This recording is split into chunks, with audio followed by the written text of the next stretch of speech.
Greetings, I'm Christopher Logan Hill, GI Joe Gamer, and welcome to Joe Takes 18. Today we're talking Shipwreck from the Hilt. It's been a long time in coming for me, definitely one of my favorite characters, and actually the first GI Joe action figure I ever purchased, and I still have him, along with what's left of my Polly. The talent broke, years ago. Sorry. Here we go. And he has a pistol, but the little connector hook, Polly, of course, little connector hook naturally broke off there. Surprisingly, though, he's in really good shape. He even still has the hook on his belt. I lost the hook in line that he had years ago, but I mean, one of his knees is loose, but the other one is in really good shape. But for as old as this figure is, purchased in 1985, I think he's in really good shape. Now, I think the reason for that is because in 1994, they brought out another Shipwreck figure for the vintage line. Now, he came with some accessories. He came with this sniper rifle, and you might think that's a little odd for Shipwreck. And this big old pistol. That is just a black version of the pistol that came with Shockwave. I think the rifle was, I'd like to say bullhorn, but bullhorns came apart, so I'm not really sure about that. He also came with a hit-and-run gun in this version of Shipwreck. He was actually a Navy SEAL, and I don't know, that appealed to me in '94, and it was one of the few '94 figures I bought, and I still have him. And of course, there was a spoof action figure show where they used this figure and called him Stinky Diver, but that's Shipwreck as far as I'm concerned. Now, I do have a carded example of Shipwreck from the 25th anniversary line. So you can take a decent look at that. It's even got the silver border. It was in the second wave that came out for the 25th anniversary line, as you can see there. And this file card, and get a decent look at that. Okay, definitely really cool. Took me a while to acquire this one.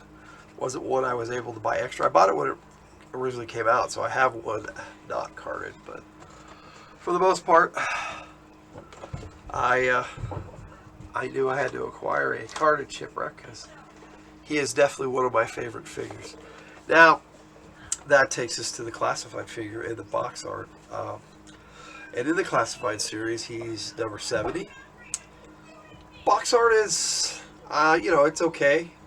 I've seen better. I know a lot of people like this box art, but it's not really box art. Well, this part here is.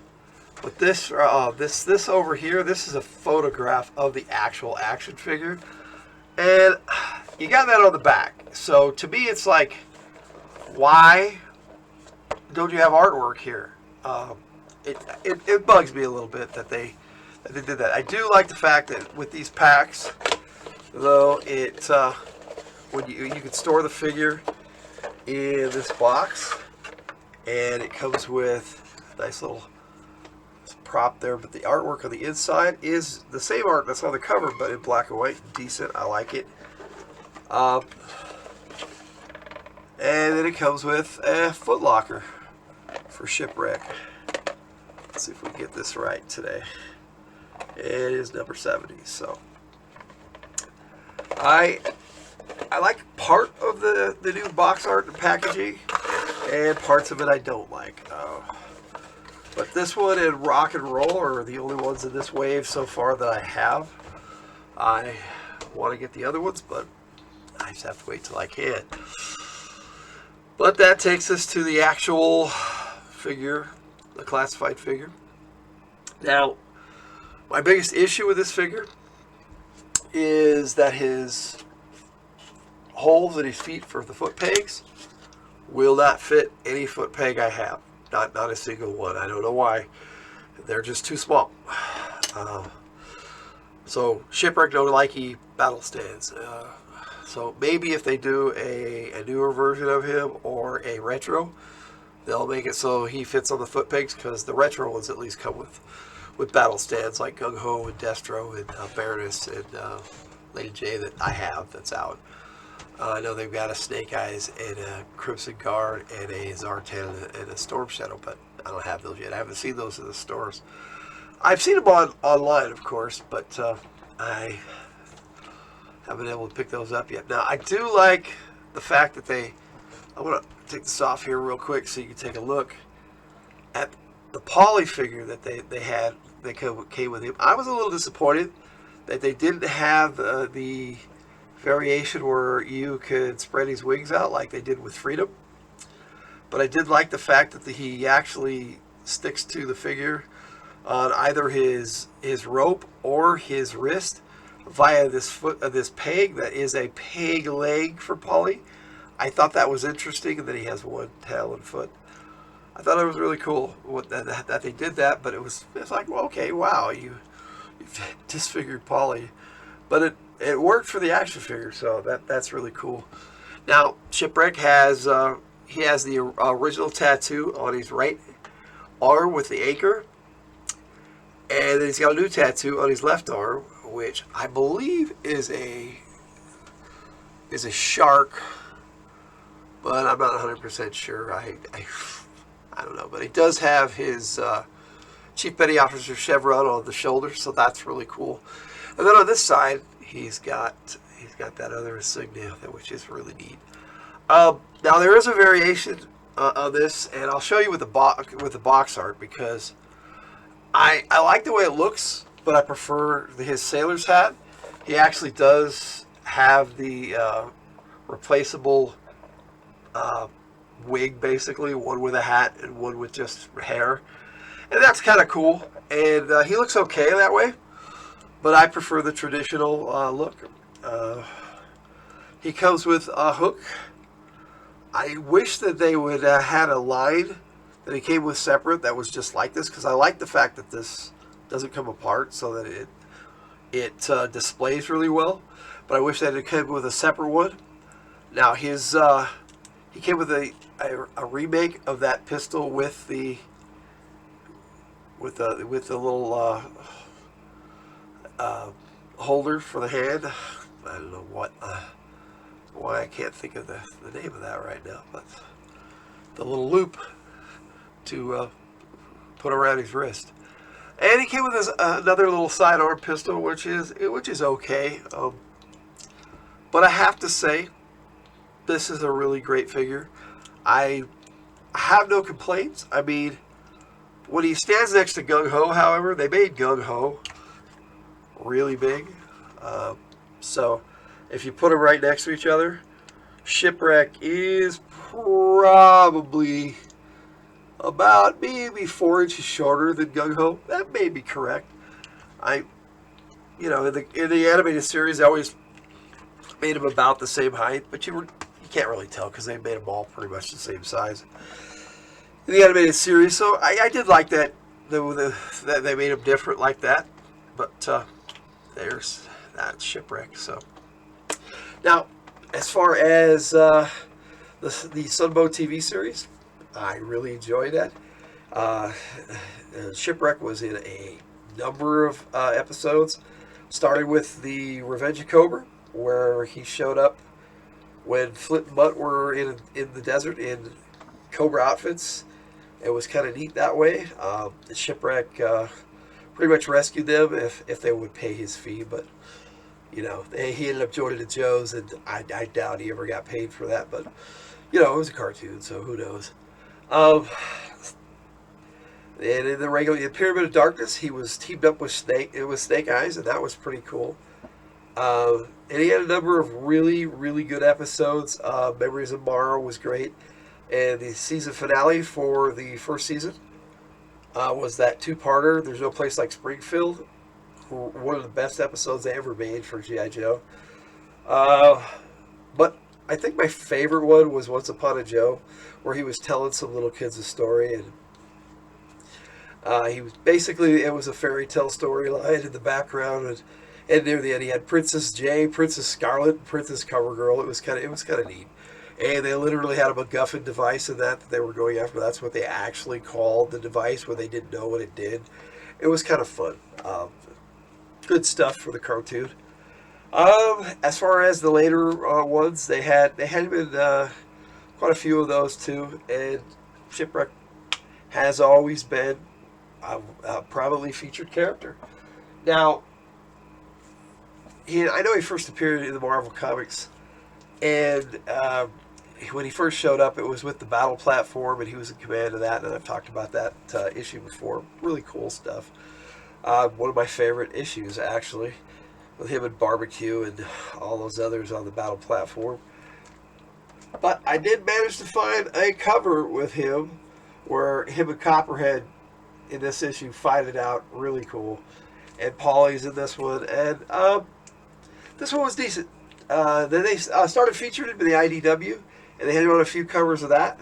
But I got the trades, and he's not on any of the trade paperbacks, so I don't know what to say about that. But in the comics, Shipwreck was their battle platform captain. I mean, he wasn't a captain, but he was he was master of the boat, is what they probably would have termed that as the naval terminology for it.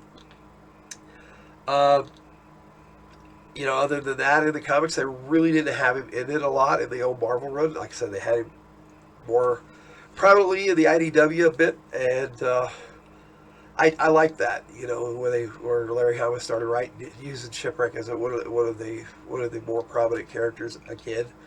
Well, not again for Larry Hama, but again for us.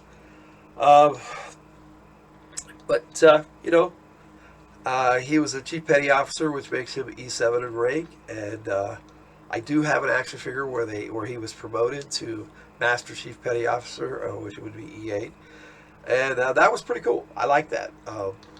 So it showed a little bit of progression for Shipwreck, and even in the 25th anniversary line, that they had one where he was E8, and I like I said, I like that.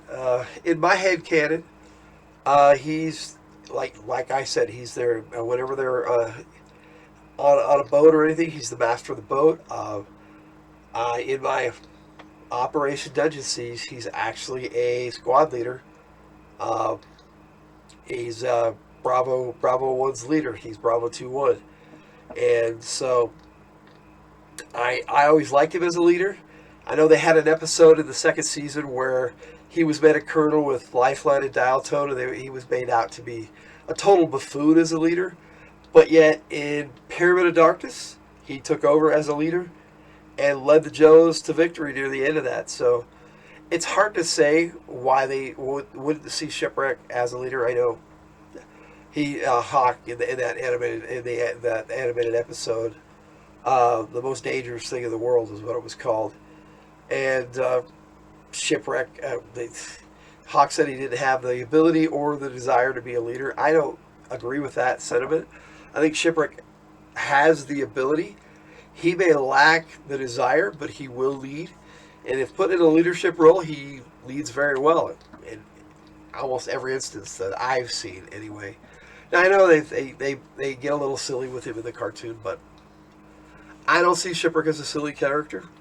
He is one of my favorites. He's in my top 10.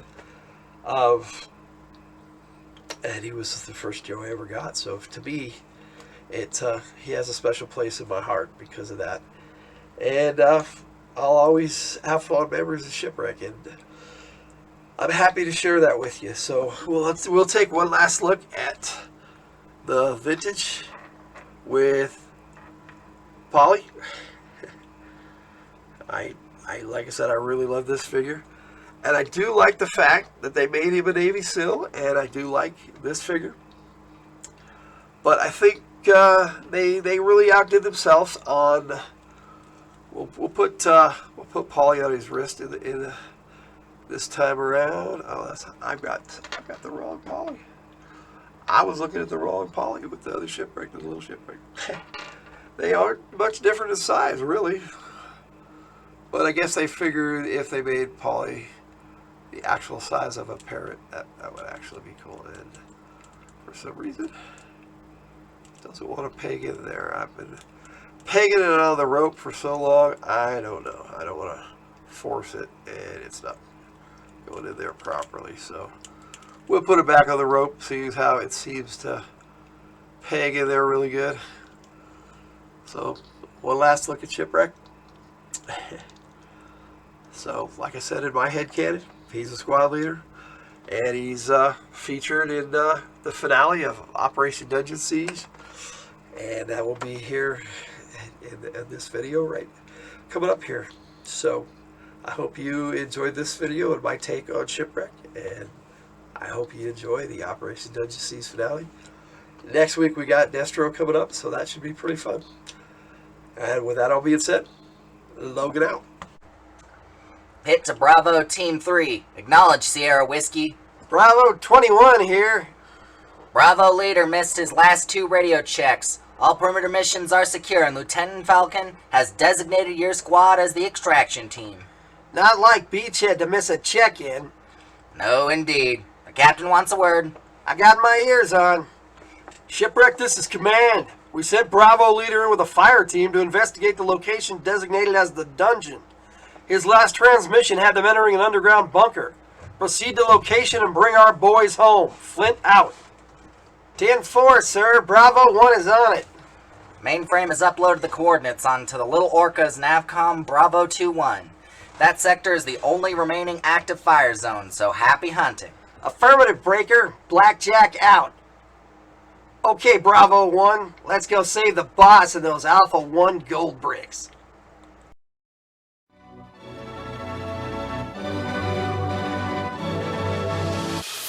Welcome to the game, it's time for the show.